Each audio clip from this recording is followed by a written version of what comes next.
Hello दोस्तों, नमस्कार। कैसे हैं आप सभी? उम्मीदें अच्छे होंगे और तैयारी भी सही चल रही होगी। तो आज हम हिंदी के 25 महत्वपूर्ण प्रश्न देखेंगे जो कि एग्जाम की दृष्टि से बहुत ही इम्पोर्टेंट हैं। तो उसके आंसर कीजिएगा आप, ठीक है। वीडियो को पूरा देखिए और लाइक एंड शेयर अवश्य कीजिए और चैनल को सब्सक्राइब कर लीजिए ताकि आपको ऐसी वीडियो मिलती रहे, ठीक है।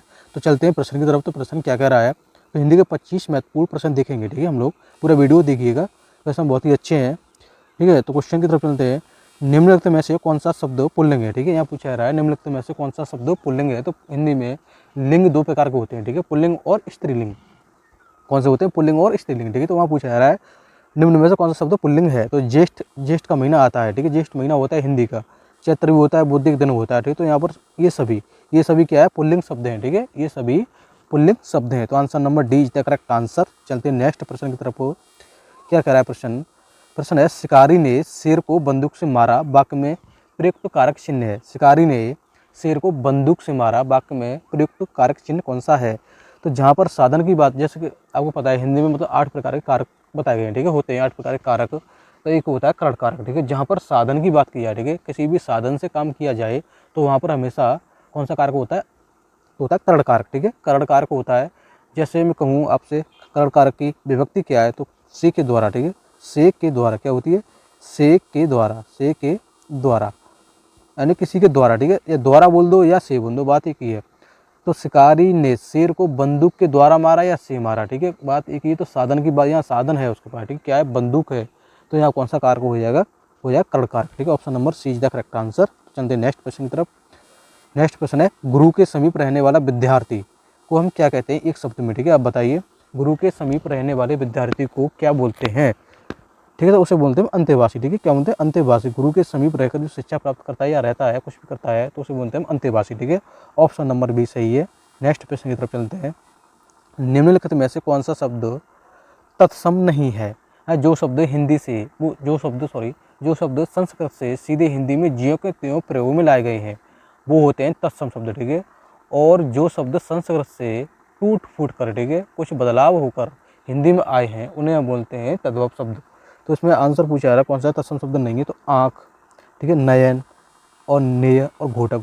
घोटक का होता है घोड़ा, ठीक है। तो आँख ये तुम्हारा क्या है? तद्भव शब्द है, इसका होता है अच्छी, ठीक है। तो answer number A is the correct answer. Answer number A सही है इसका, ठीक है। नेक्स्ट प्रश्न तक चलते हैं। मुझे किस प्रकार का सर्वनाम है? मुझे किस प्रकार का सर्वनाम है? तो हिंदी में सर्वनाम होते हैं 6 प्रकार के, ठीक है। उसमें से यह एक अंदर का होता है सर्वनाम, जो 3 होते हैं, मध्यम पुरुष और अन्य पुरुष और उत्तम पुरुष, ठीक है। तो उसे पूछ रहा है ये मुझे शब्द किस प्रकार का सर्वनाम है। तो ऑप्शन नीचे है, अन्य पुरुष है, मध्यम पुरुष है, उत्तम पुरुष है। तो इसका क्या है? मुझे, ठीक है। मुझे या पर अपने आप को, ठीक है। तो क्या होता है इसमें? होता है मुझे यानी अपने उत्तम की बात कर रहा है वो यहाँ पर, ठीक है। तो उत्तम पुरुष की बात की जाएगी यहाँ पर, तो उत्तम पुरुष आंसर सही है इसमें, ठीक है। Option number C is the correct answer. चलते हैं नेक्स्ट प्रश्न की तरफ। सीता से हंसा नहीं जाता वाक्य किस प्रकार के वाक्य का एग्जाम्पल है यानी उदाहरण है, ठीक है। सीता से हंसा नहीं जाता है वाक्य किस प्रकार का उदाहरण है? तो दोस्त जहाँ पर मतलब ये नकारात्मक दृष्टिकोण की बात आती है, ठीक है, वहाँ पर हमेशा भाववाच्य होता है, ठीक है। वाच्य हिंदी में 3 प्रकार के होते हैं, ठीक है। कर्मवाच्य होता है, कर्तृवाच्य होता है और भाववाच्य होता है। जहाँ पर मतलब ये है नकारात्मक दृष्टिकोण हो, जैसे मुझसे खाया नहीं जाता, मुझसे बैठा नहीं जाता, मुझसे चला नहीं जाता और मुझसे हंसा नहीं जाता, ठीक है, मुझसे रोया नहीं जाता, वहाँ सब में क्या होता है? भाववाच्य होता है, ठीक है। तो आंसर नंबर इसका ए इज द करेक्ट आंसर है। ऑप्शन नंबर ए बिल्कुल सही आंसर। नेक्स्ट प्रश्न की तरफ चलते हैं। वो है पढ़ रहा है वाक्य में कौन सा काल है? वो है पढ़ रहा है, ठीक है, अभी पढ़ रहा है वो, ठीक है, खत्म नहीं किया उसने पढ़ाई, पढ़ रहा है वाक्य में कौन सा काल है? तो हिंदी में काल होते हैं 3 प्रकार का, ठीक है, वर्तमान काल, भविष्य काल और भूतकाल। तो यहाँ पूछा रहा है वो है पढ़ रहा है वाक्य में कौन सा काल है? कौन सा काल है? तो यहाँ पर पढ़ रहा है तो अपूर्ण है, ठीक है। अपूर्ण, अपूर्ण वर्तमान काल है, ठीक है लग रहा है तो वर्तमान काल की बात हो रही है। और अपूर्ण है, ठीक है, कार्य भी चल रहा है, जैसे बच्चे क्रिकेट खेलते हैं, खेल रहे हैं, माताजी खाना बना रही हैं, अभी कार्य चल रहा है, ठीक है। वह पढ़ रहा है, राम खिल रहा है, वो खिल रहा है। तो यहाँ अभी सभी यहाँ पर अपूर्ण वर्तमान काल के उदाहरण है, ठीक है, क्योंकि कार्य भी पूरा नहीं हो पाया है। तो उसका आंसर क्या है? सी इज द करेक्ट आंसर। चलते हैं नेक्स्ट प्रश्न की तरफ। संवाद शब्द में कौन सा उपसर्ग है? संवाद शब्द में कौन सा उपसर्ग है? तो उपसर्ग और प्रत्यय, ठीक है। हिंदी में उपसर्ग और प्रत्यय होते हैं। तो शब्दांश के अंत में क्या लगाए जाते हैं? प्रत्यय, ठीक है। और शब्द के पहले क्या लगाए जाते हैं? उपसर्ग। जो शब्द में पहले लगे उसे क्या बोलते हैं हम? उपसर्ग, ठीक है। बाद में लगे तो प्रत्यय। तो यह संवाद पूछ रहा है, ठीक है, उपसर्ग पूछा है तो समधनबाद, समधनबाद, ठीक है, समधनबाद। तो ये क्या है? ये है इसमें उपसर्ग, ठीक है। तो आंसर क्या हो जाएगा? B is the correct answer, ठीक है। आंसर नंबर बी सही है। चलते नेक्स्ट प्रश्न की तरफ। वीडियो को पूरा वॉच कीजिएगा पूरा देखिए, ठीक है। और वीडियो को लाइक शेयर कर दीजिए और चैनल को भी सब्सक्राइब कर लीजिए ताकि आपको ऐसी वीडियो मिलती रहे। चलते हैं नेक्स्ट प्रश्न की तरफ। प्रश्न नंबर क्या कह रहा है 9। आप बीती शब्द में कौन सा समास है, यानी आप पर बीती, आप बीती या फिर आप पर बीती, ठीक है। तो समास 6 प्रकार के होते हैं, उसमें बताइए आप कौन सा समास है इसमें। आप पर बीती, ठीक है, आप पर बीती, आप पर बीती या आप बीती बातें की होती है, ठीक है। जी, तो आंसर दीजिए, इसका क्या आंसर है।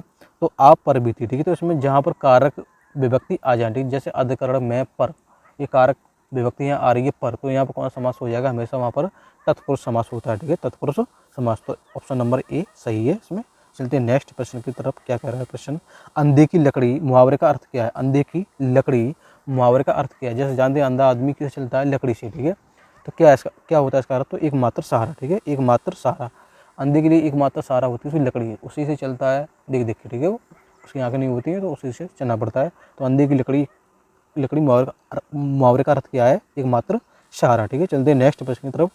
निर्जन का संधि विच्छेद है। निर्जन संधि हिंदी में 3 प्रकार की होती है, ठीक है।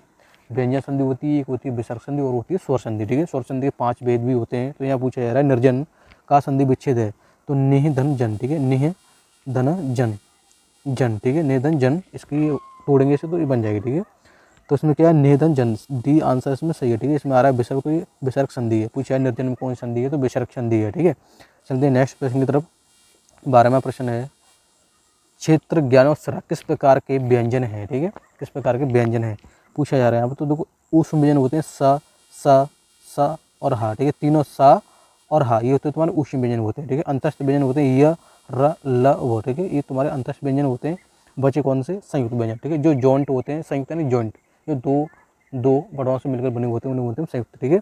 तो यहाँ पर क्या है, संयुक्त व्यंजन होते हैं ये वाले, ठीक है, क्षेत्र ज्ञान और सरा, ठीक है, ये होते हैं संयुक्त व्यंजन। तो आंसर नंबर 20 का करेक्ट आंसर है। चलते हैं नेक्स्ट प्रश्न की तरफ। नेक्स्ट प्रश्न है विलोम शब्द से, शब्द है सृष्टि का विलोम शब्द क्या है। सृष्टि का विलोम शब्द क्या है, यानी सृष्टि का मतलब होता है किसी चीज़ का उद्धार यानी निर्माण करना, ठीक है, बनाना। तो उसका विलोम शब्द पूछा जा रहा है, तो उसका होता है प्रलय, ठीक है। किसी चीज़ का निर्माण यानी बनाना उसे बोलते हैं हम सृष्टि, ठीक है, सृष्टि करना और ख़त्म करना, ठीक है, यानी प्रलय। तो इसका आंसर क्या है, सी इज द करेक्ट आंसर, ठीक है। सृष्टि का विलोम शब्द का हो जाएगा प्रलय। नेक्स्ट प्रश्न है, जिसकी पहले आशा ना की गई हो उसे कहते हैं। जिसकी पहले आशा ना की गई हो उसे क्या कहते हैं हम लोग। तो उसमें आंसर ऑप्शन नीचे देख लीजिए, ये ऑप्शन है, ठीक है। जिसकी आशा ना की गई हो उसे हम बोलते हैं अप्रत्याशित, ठीक है, हम बोलते हैं अप्रत्याशित। Option number C is the correct answer है। चलते हैं नेक्स्ट प्रश्न की तरफ। कौन सा शब्द तद्भव नहीं है, ठीक है, कौन सा शब्द तद्भव नहीं है ये पूछा जा रहा है यहाँ पर। तो घोड़ा क्या है, ये तुम्हारा तद्भव है, ठीक है। ऊँट भी है, चोंच भी है, ठीक है। घोड़ा का होता है घोटक, ऊँट का होता है ऊष्ट और चोंच का होता है चंचू। तो ये अस्थि, ठीक है, ये होता है हड्डी का, ठीक है। अस्थि शब्द क्या है, ये तुम्हारा तत्सम शब्द है, ठीक है। तो इसका आंसर डी सही है, ठीक है, डी आंसर करेक्ट सही है। चलते हैं नेक्स्ट प्रश्न की तरफ। क्या कह रहा है, चिड़ियाँ आकाश में उड़ रही हैं, वाक्य में उड़ किस प्रकार की क्रिया है। तो देखो जहाँ पर हिंदी में क्या है कि क्रिया कर्म के आधार पर 2 प्रकार की क्रिया है, सकर्म क्रिया और अकर्म क्रिया, ठीक है। जहाँ पर कर्म के साथ क्रिया की जाए वो तुम्हारी होगी सकर्म क्रिया, ठीक है। जहाँ कर्म के साथ क्रिया ना हो वो होती है अकर्म क्रिया, ठीक है। तो जो चिड़ियाँ आकाश में उड़ रही हैं, बच्चा दौड़ रहा है, बच्चा रो रहा है, बच्चा सो रहा है, जहाँ पर कोई भी कर्म नहीं है, ठीक है, तो कोई कर्म नहीं है तो होती है अकर्म क्रिया, ठीक है। अकर्म क्रिया होगी। Option number B is the correct answer. चलते हैं नेक्स्ट प्रश्न की तरफ। च वर्ग का उच्चारण स्थान है, च वर्ग का उच्चारण स्थान कहाँ से आता है, ठीक है, बताइए आप। कंठ, तालु, मूर्धन या दांत। तो च छ जा झा, ठीक है, च छ जा और झा और यहाँ, ठीक है, ये आते हैं चारों पाँचों। तो ये मतलब च वर्ग कहाँ से आता है, तालु से आता है, ठीक है, तालु। ये अब च वर्ग आप बोलेंगे च छ जा झा तो आपकी जीभ तालु से ऊपर टच करेगी, ठीक है। तो इसका आंसर क्या है, B is the correct answer. चलते हैं नेक्स्ट प्रश्न की तरफ। निम्नलिखित में से कौन सा शब्द स्त्रीलिंग नहीं है। निम्नलिखित में से कौन सा शब्द स्त्रीलिंग नहीं है। हिंदी में 2 लिंग होते हैं, पुल्लिंग और स्त्रीलिंग। तो स्त्रीलिंग पूछा जा रहा है कौन सा नहीं है, ठीक है। गर्दन नहीं झुकेगी, ठीक है, तो ये क्या है, या गर्दन नहीं कटेगी, ये क्या है, स्त्रीलिंग है। कमर टूट गई, ठीक है, ये भी स्त्रीलिंग है। कान कट गया, ये क्या है, पुल्लिंग है, ठीक है। और जीभ चल रही है, बहुत ज़्यादा जीभ चलती है, तो ये स्त्रीलिंग है, ठीक है। तो तीनों ये शब्द स्त्रीलिंग है। और यहाँ पूछा जा रहा है कान, ठीक है, कान, ये कान क्या है, पुल्लिंग है, ठीक है, कान क्या है, पुल्लिंग है। तो answer number C is the correct answer, ठीक है, सी आंसर है, कान बिल्कुल करेक्ट आंसर, ठीक है, कान स्त्रीलिंग शब्द नहीं है। नेक्स्ट प्रश्न की तरफ चलते हैं। सही बर्तनी का चयन कीजिए, यानी कौन सी सही बर्तनी है इसमें, ठीक है। परीक्षा, कवित्री, संपूर्ण या परीक्षा। तो देखो परीक्षा ये वाला गलत है, ठीक है, परीक्षा लिखा जाता है जैसे परीक्षा, परीक्षा, ठीक है, परीक्षा ये लिखा है, सही है बिल्कुल। कवित्री भी गलत है, कवित्री लिखा जाता है यूँ कब धन ये कवियत्री, ठीक है, कवियत्री, तो ये भी गलत है और ये भी गलत है। और संपूर्ण, संपूर्ण में यहाँ पर बिंदी आ जाएगी, ठीक है, तो ये सही हो जाएगा संपूर्ण में। तो इसका आंसर क्या है, ए इज द करेक्ट आंसर। तो आंसर नंबर ए बिल्कुल सही है, परीक्षा की सही बर्तनी, ठीक है, ये ऑप्शन। चलते हैं नेक्स्ट प्रश्न की तरफ। 19वां प्रश्न है, चौराहा में कौन सा समास है? चौराहा में कौन सा समास है? चौराहा, त्राहा, चतुर्भुज, ठीक है, तो इसमें समास पूछा जाता है, ठीक है, हाँ, त्रिवेणी और पूछा जाए तो इसमें आंसर आप ला सकते हो कौन सा आंसर, जहाँ पर मतलब जो है पहला शब्द संख्यावाची हो, ठीक है, तो चार राहों का समूह, क्या बोलेंगे इसे, चार राहों का समूह। पहला इसमें क्या है, शब्द संख्यावाची आ रहा है, ठीक है, तो वहाँ पर कौन सा समास होता है, हमेशा द्विगु समास होता है, ठीक है, option number A is the correct answer. समास हिंदी में 6 प्रकार के होते हैं, ध्यान रखिएगा। नेक्स्ट प्रश्न है, चंद्रकांता उपन्यास के लेखक कौन है? चंद्रकांता उपन्यास के लेखक कौन है? तो इसका आंसर दीजिए, क्या है इसका आंसर? इसका आंसर है देवकीनंदन खत्री, ठीक है, देवकीनंदन खत्री चंद्रकांता उपन्यास के लेखक हैं, ठीक है। चलते नेक्स्ट प्रश्न की तरफ। और 21 क्वेश्चन हो चुके हैं अब तक, 20 क्वेश्चन हो चुके हैं, 21वां क्वेश्चन पढ़ेंगे हम। और वीडियो को पूरा वॉच कीजिए, ठीक है, और चैनल को लाइक, शेयर और सब्सक्राइब कर लीजिए चैनल को। नेक्स्ट प्रश्न है, विशेषण के कितने प्रकार होते हैं? ठीक है, विशेषण के कितने प्रकार होते हैं, यानी विशेषण के भेद कितने होते हैं पूछा जाए तो कोई बात नहीं है, कुछ भी पूछ ले। क्या आंसर है इसका? 4, ठीक है, विशेषण होते हैं 4 प्रकार के, ठीक है। चलते हैं नेक्स्ट प्रश्न की तरफ। नेक्स्ट प्रश्न है, मीन का पर्यायवाची शब्द है, मीन का पर्यायवाची शब्द है, मीन होती है मछली, ठीक है, तो मीन का पर्यायवाची शब्द क्या है, इसमें आंसर बताइए। ऑप्शन 2 नीचे है, मत्स्य, विभावरी या सहायक या सिख। तो मीन का पर्यायवाची क्या होता है? मत्स्य होता है, ठीक है, मीन होता है मछली का पर्यायवाची यानी मत्स्य, ठीक है, क्या होगा? मत्स्य। Answer number C is the correct answer. चलते नेक्स्ट प्रश्न की तरफ। नेक्स्ट है, सारंग, सारंग किसका पर्यायवाची शब्द है? सारंग, सारंग किसका पर्यायवाची शब्द है? नमक का, सारथी का, मोर का या घोड़ा का? तो किसका? ये मोर का होता है, ठीक है, मोर का पर्यायवाची होता है सारंग, ठीक है, सी करेक्ट आंसर है इसका। चलते नेक्स्ट प्रश्न की तरफ। नेक्स्ट प्रश्न है, बुढ़ापा में कौन सी संज्ञा है? बुढ़ापा में कौन सी संज्ञा है? संज्ञा 5 प्रकार की होती है, ठीक है, ध्यान रखिएगा।